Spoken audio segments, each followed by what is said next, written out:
Coming up next on the Jeff Crilley Show, the Art of GIVE-ology. We're going to teach you how to give your way to success in business with an expert next.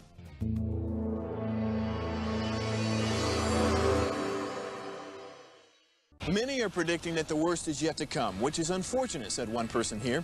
Until now, they've enjoyed the reputation of being the nation's icebox. Watched a burglar in his home this morning by webcam. As a journalist of over 25 years, stories are what make my world turn. Reporting live from the Dallas newsroom tonight, Jeff Crilley, Fox 4 News. But in 2008, I took the jump from my familiar life and started a PR firm from my home. We're talking about anyone with a camcorder like the one I'm using becomes a television network. We started slowly growing the company, and we now have over 100 clients, and we've branched into the world of live digital broadcasting. I now own 8 different TV studios and have a huge team, and the stories that I now get to share are sometimes the most important of my life.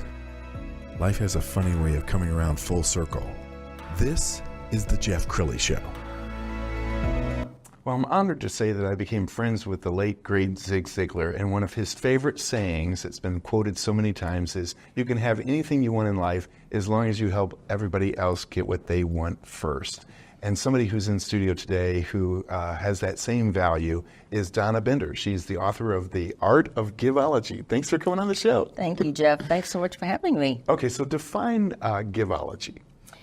Well, GIVE-ology is the practice of showing your appreciation to people and building relationships and growing your business that way instead of selling. Yes. And I found I needed something else because I don't like to sell. Yes. And so I'm all about building relationships. And I find when you show your appreciation and say thank you to someone, it just helps just mushroom into a wonderful relationship. Absolutely. I want them to know a little bit about your background because you have a very successful promotional products company, so you can do everything from koozies to name it. I mean, what can you do? Everything. It's amazing. The technology now, the tech items, you know, now I'm so excited because now they have chargers to charge your laptop that you could travel with. Like, wow. Yeah, I mean, cars. So I'm all about sustainability. They now make packaging where you can use the packaging for something else. Nice. So it's great. And so you've kind of been in the GIVE-ology business for a long time. Mm-hmm. And then when we're going to put your book up on the screen. It's called The Art of GIVE-ology. I love the cover, by the way. That's beautiful. Thank you. How long had you been working on the book in your mind before you wrote it? Oh, wow. You know, all the information was in there. I just had someone who helped drag it out of me. I would say to her, you know, I can't tell if I'm thanking her or, but it was great. It was someone who said to me, you have to write a book. And I needed that. I needed someone to encourage me to do it. Give us one of the takeaways from the book. Well, you know, there are specific steps, that easy things that anybody can implement right away. And the whole thing is that I'm a big proponent of, you don't thank people on the major holidays. You know, if you're going to start giving gifts to someone, give it on a wacky holiday, like nap day, or pick something that no one else is giving them a gift. Yes. Because if you spend the money, if you spend the energy and the time to put something together to build this relationship, you don't want to be a plethora among many. Yes. And I had that experience. Everything I talk about are things I went through myself.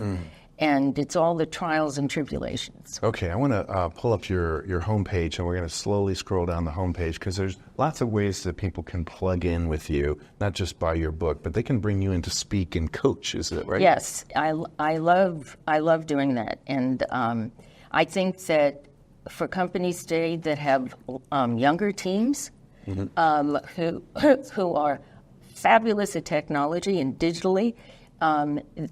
Giving them another tool about building relationships and showing them there's other ways, yes, I think is an asset to the company. And as a team, they can all help each other. So, people are concerned about minimum. Well, you got 3 people that they can work off each other. This is working. Sure. This isn't working. And I love coaching people. Give me an example of a company that would need to bring you in, because I have to imagine that almost every company out there is suffering in sales, because this is my own personal bias. I'm a boomer. I think the boomer salesperson has more stick-to-itiveness than some of the young salespeople. Yes. Well, first of all, it's anybody in the financial arena, you know. I know it's very challenging for a young financial person to come up with different things that are new for their clients.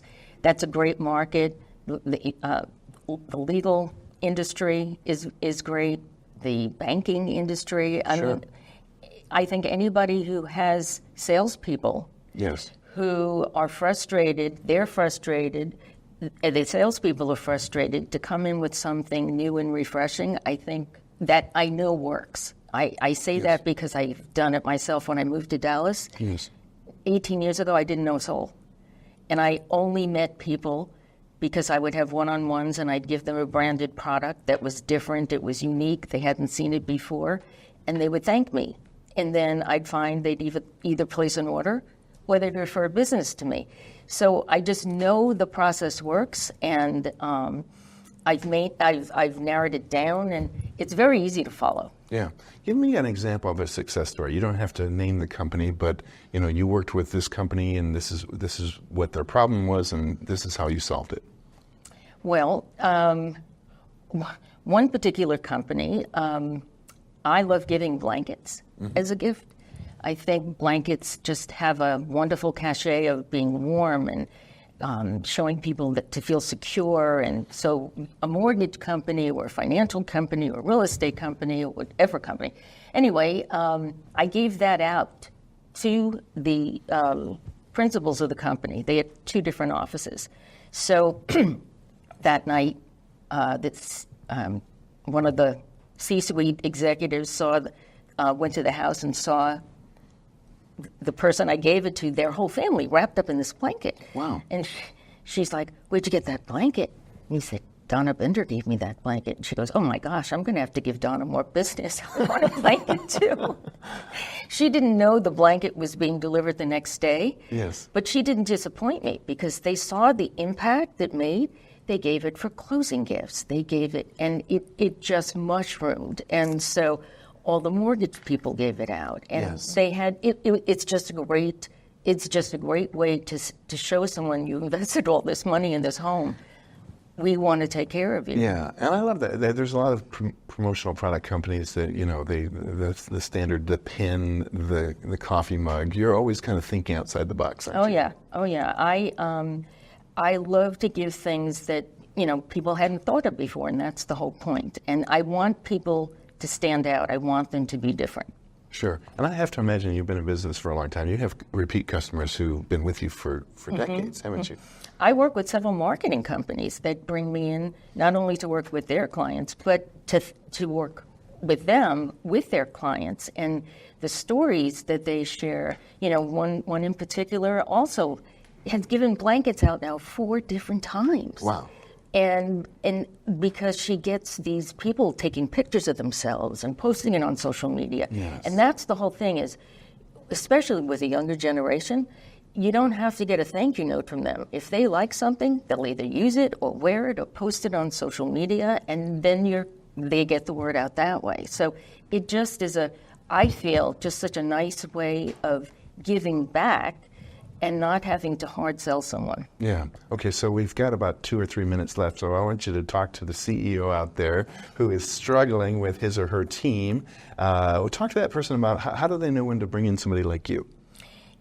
If you have a company with a sales force and you're frustrated because you're not sure what to suggest to them anymore, the cold calling's not working, they're meeting people out, for lunch. It costs much more to acquire a new customer than to retain the ones you have. So I have all these different techniques and things that I love to share with companies and their teams to increase their sales. Outstanding. You've been an amazing guest. We're going to end with her website, DonnaBender.com, the great Donna Bender. Thanks for coming on the show. Thank you, Jeff. That's it for now. We'll see you next time.